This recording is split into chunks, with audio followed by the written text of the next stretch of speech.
Hey guys, welcome to week 4 of distance learning. I hope all my sunshines are having a great time at home. If I missed you in the class meeting last week, don't worry about it. When I organized the meetings, I didn't realize that it was Good Friday, so we technically didn't have school on Friday, but I had already sent out all the notifications, so I showed up. If you didn't show up, don't worry about it. It was a mistake. I'm losing track of my days, so I just didn't really realize that it was Good Friday. All right, anyway, welcome to Miss Penniger's class. For English 1, we are going to be working with some ideas that you are familiar with today, but it will be the first time that we have worked on them over the internet. So I am going to make sure that we do everything that we need to do to make sure everyone is on the same page. All right, so to start off, we are going to review point of view. POV stands for point of view for those of you that didn't know it. I know we had a short little video on this last week, but again, I like to make sure that we're all starting off on the same page. So we are going to just review briefly the different types of point of view and what point of view is, and then we will move on to what you guys, I'm sure, missed the very most from my class. A Say Mean Matter chart, your favorite. Again, so I know that you guys are all really familiar with this, but we haven't done this online yet, so I'm going to walk you through it step by step so you know exactly what to do. That will involve me reading a little short story and then going through a Say Mean Matter by typing it into a Word document, which is what you guys will have to do this time. So because I will be walking you through it, sorry, we will have an I do, and then we will have a you do. We won't have the we do that we normally do in the middle there because we're online now and we can't do that. But it's fine. We're going to figure it out through an I do and then a you do, because I will walk you through every single thing that you need to know. All right? All right, so to start off, let's review quickly point of view. All right, so last week in the little video that you watched, we all remembered that point of view is the perspective from which a story is told. So basically, we are saying who is telling the story, all right? To be more specific, we know that the person writing a story is always a narrator. So I'm going to say, instead of who is telling the story, I'm going to say who is the narrator, because it's good to use literary terms when you can. So point of view is the perspective from which a story is told, basically who is narrating the story. We are going to talk about the two most common types of point of view that authors use. The first one is going to be first person. I'm sure you all have heard these terms before. So first person is going to be when a character in somebody that is actually in the story is narrating. So first person is when a character in the story is telling the story. They're the ones that are narrating. So we would see words like I or my or maybe me. So an example would be I shook his hand, or he took my jacket, or he waved at me. Those are all told in first person. Another way to remember first person is when you're thinking about the first Monday that we all come back to school, whatever that may be, and you're telling all your friends about all the cool things that you did during the spring break that never ended. You will be telling that story in first person because it's something that happened to you. So you'll be telling it from first person point of view, saying things like I, my, or me. First person point of view. Okay. Next, we're going to talk about the second or the other really popular type of point of view, and it's going to be third person. Third person point of view. All right, so third person is when the narrator is somebody who is from the outside of the story. So an outside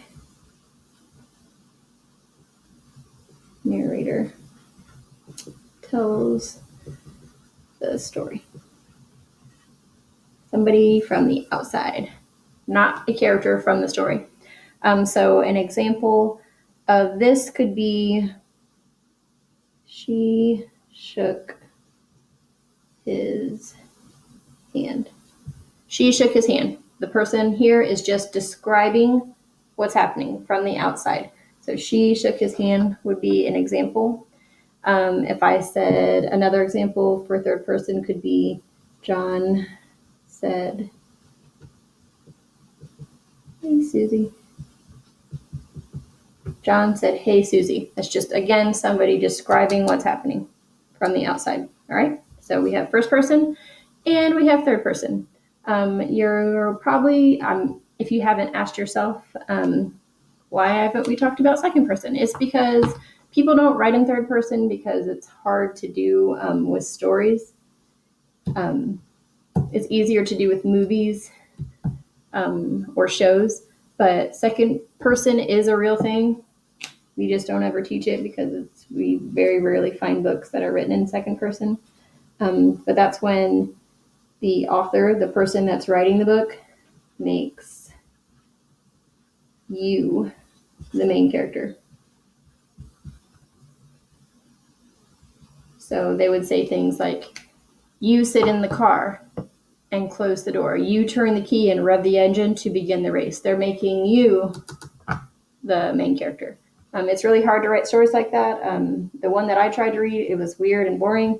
And I couldn't get into it. I'm not sure if a lot of people don't like it, but I never find books that are written in second person. Very rarely anyway.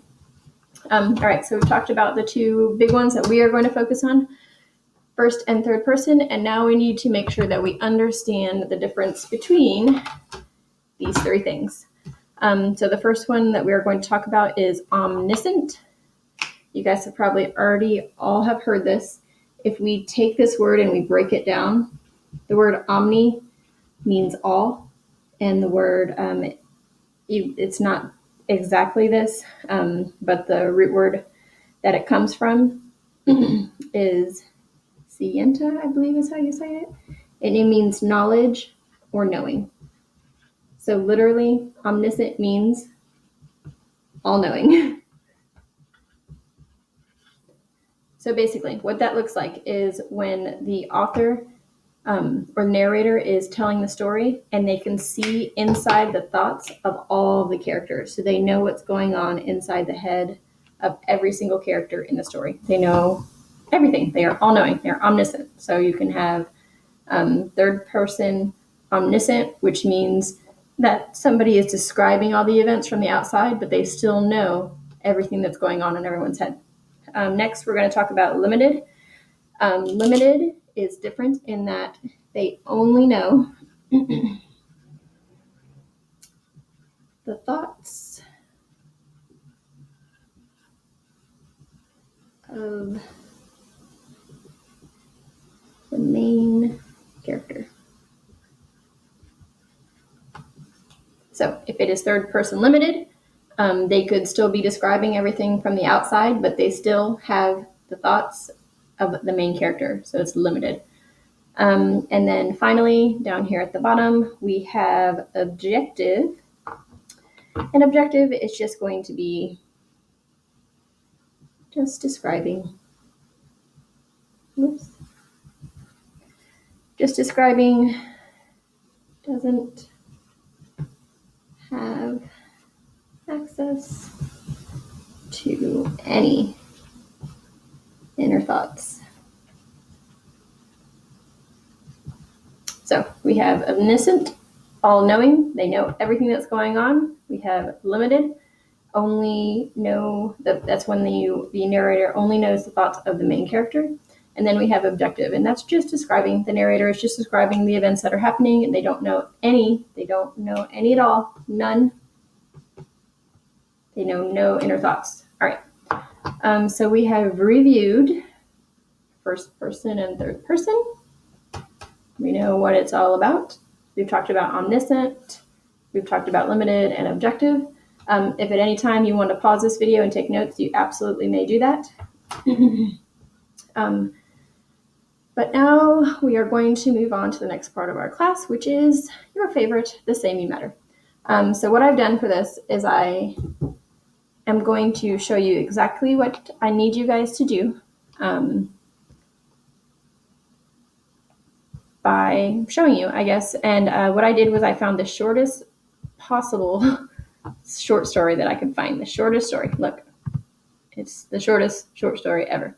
All right, so what you guys are going to do is you will be asked to read a story called The Story of an Hour. And I put the link into your Canvas account. It's right there. You will click on it, and then you will go read the story. And then you are going to complete your Say Mean Matter chart. I have attached the Say Mean Matter chart at the bottom of this page. So to open it, you will have to click on it and download it. So again, what you'll be doing is you will be reading the story that I gave you, and then you will be opening up the Say Mean Matter on your computer, which means that you're going to have to click on this file and download it and open it up. It's safe. It's from me. It's from the school. It's through Canvas. It's safe. So once you open it up, it will look like this. Your story title will be different right now. This is the short story that I'm going to read as an example to you. Yours will say The Story of an Hour by Kate. All right, so first things first, let's read this really short story that I picked out as an example for you guys. All right, I'm going to move my cursor along with the words as I read so I can pretend like you guys are following along, but we all know that you aren't. All right, this is The Appointment in Samarra.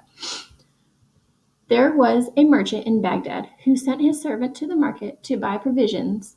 In a little while the servant came back, white and trembling, and said, "Master, just now when I was in the marketplace I was jostled by a woman in the crowd, and when I turned I saw it was death that jostled me. She looked at me and made a threatening gesture. Now, lend me your horse, and I will ride away from the city and avoid my fate.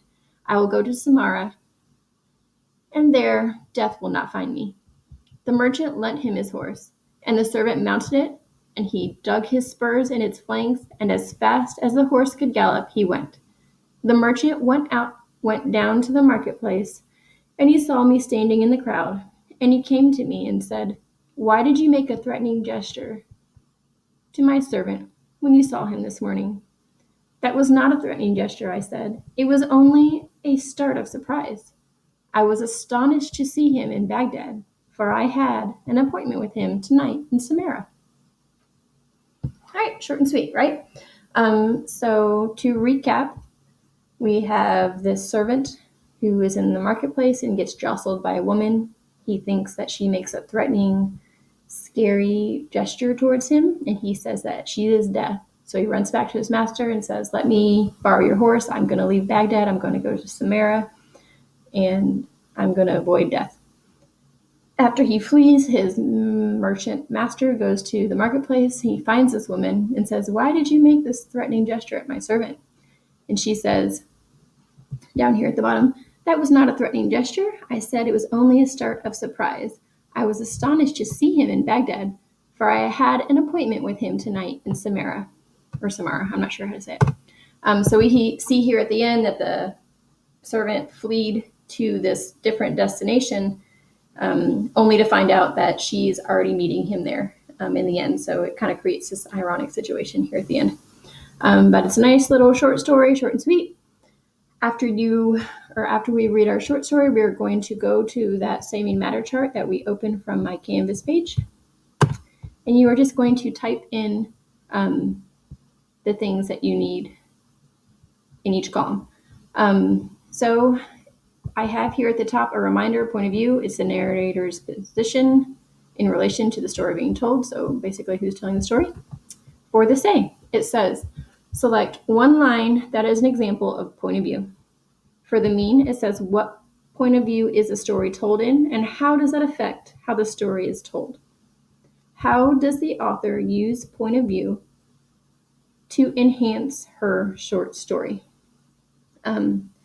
And both of our short stories are written by a her, so yours will say her as well. All right, so first thing I need to do is select a line that shows point of view. So let's go back to the short story. When I'm looking at this, I think we see her saying throughout the whole story the word I. I will go to Samara. But she's just saying dialogue there, so that doesn't make it anything because we were just looking at dialogue. Okay, so if we look down here, it says, the merchant went down to the marketplace and he saw me. So right there, we're saying he saw me. We know that if we're talking about point of view, if we're saying words like me, that it means that it is first person. And then it says that he came to me and said, why did you make a threatening gesture at my servant? That was not a threatening gesture, I said. So I think this is what I'm going to use down here. I'm going to use these lines. That was not a threatening gesture, I said. It was only a start of surprise. I was astonished to see him in Baghdad, for I had an appointment with him tonight in Samara. That is going to be the quote that I choose. And you guys can do the same thing that I'm doing now. I'm not going to retype all this. I'm just going to select it. I'm going to hit copy. And then I'm just going to go paste it into my Word document. I'm not testing your typing skills. I'm just making sure that you know what point of view is. So I don't care if you copy and paste just like I did. It was page 1 because there was only one page. It is a quote that I'm taking directly from the story, so I have to start it with quotes. I'm going to go up here and hit paste. And I'm going to only paste the text, not the format. So I have my quote, and then I need to make sure I end it with a quote. So that is my quote that I'm choosing. That shows point of view. Into the next column, it says mean. What point of view is the story told in, and how does it affect how the story is told? All right, so there are 2 questions there. Remember to answer both. Some of you guys a lot of you always only answer one. So the story is told in first person point of view. I didn't just write first person because we write incomplete sentences in 9th grade English class. Underneath that, I'm going to answer the second question, which is how does that affect how the story is told? So in my mind, the idea that it's first person, which makes it told from a character's point of view in the story, and we know that is limited because she only knows her thoughts. She doesn't understand what's going on in the guy's head or anything like that. She only knows what's going on in her head. It makes it feel like it's an unraveling puzzle because we are understanding things as she's understanding things, I guess. So that's the effect that it has on it. It makes the story feel kind of like a puzzle that we're solving as we go. So I'm going to say the story feels like an unraveling puzzle as the narrator is discovering things as you're discovering things as a reader. That is the effect that it has for me. All right, so I got my text evidence. I've answered both questions for the mean, what type of point of view is it, and what effect does it have? So now I need to move over to the matter, which is how does the author use point of view to enhance their or her short story? When we are answering this question, we always use apes because we love apes in our classroom, and it always makes or ensures that we have a solid answer, which is why we use it. So for those of you that don't remember, A is for answer. You must directly answer the question. P is for prove with text evidence. E is for explain, and then S is for sum it up. So the first thing that I need to do is answer the question that's being asked, which is how does the author use point of view to enhance her short story? So in my mind, a direct answer to that would be the author decided to have Death tell the story from his point of view, which makes it first,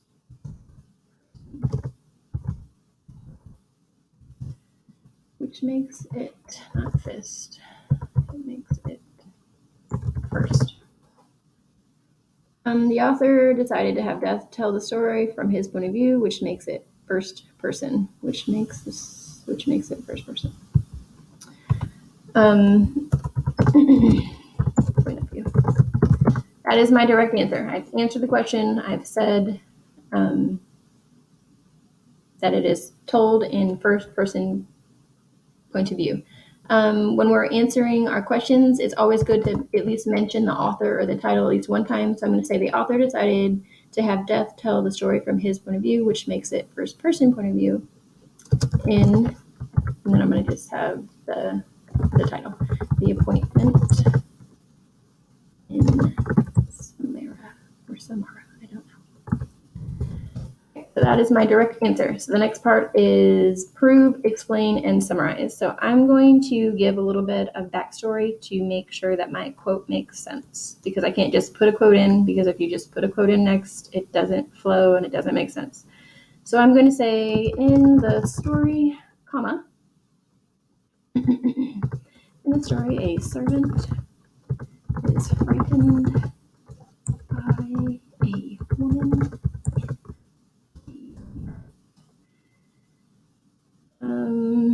and pleads to his master to let him flee the city. After so in the story, a servant is frightened by a woman in the market, or in a market, and pleads to his master to let him flee the city. After he agrees, the merchant goes to the market to lady. I'm not going to say lady, I'm going to say woman. So after he agrees, the merchant goes to the market to confront the woman that scared his servant.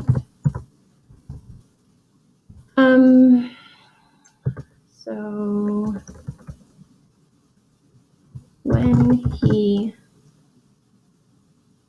addresses her, comma, she says, and now I'm going to put that quote in, and because I'm adding a quote, I need to offset with a comma, make sure that I have quotes around my quote, because I'm taking it word for word from this short story. And again, I'm just going to copy it, what I have over here, because I don't want to type it all out again. There's no reason to type it if I've already got it here. So I'm going to say, when he addresses her, she says, that was not a threatening gesture. I said it was only a start of a surprise. I was astonished to see him in Baghdad, for I had an appointment with him tonight in Samara. All right, so I've got my text evidence. I've got some background story that explains it. So now I need to sum it up. So I'm going to say, by telling the story, by telling the story from Death's point of view. And the only reason that we're capitalizing Death here is because that's his name. They're saying that's his name in this short story.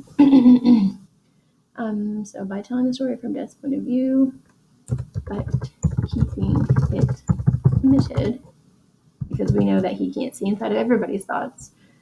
Let's say the plot is unraveled. I like that word that I used over there, so I'm going to use it again. So I'm going to say the plot is unraveled to create an amusing and ironic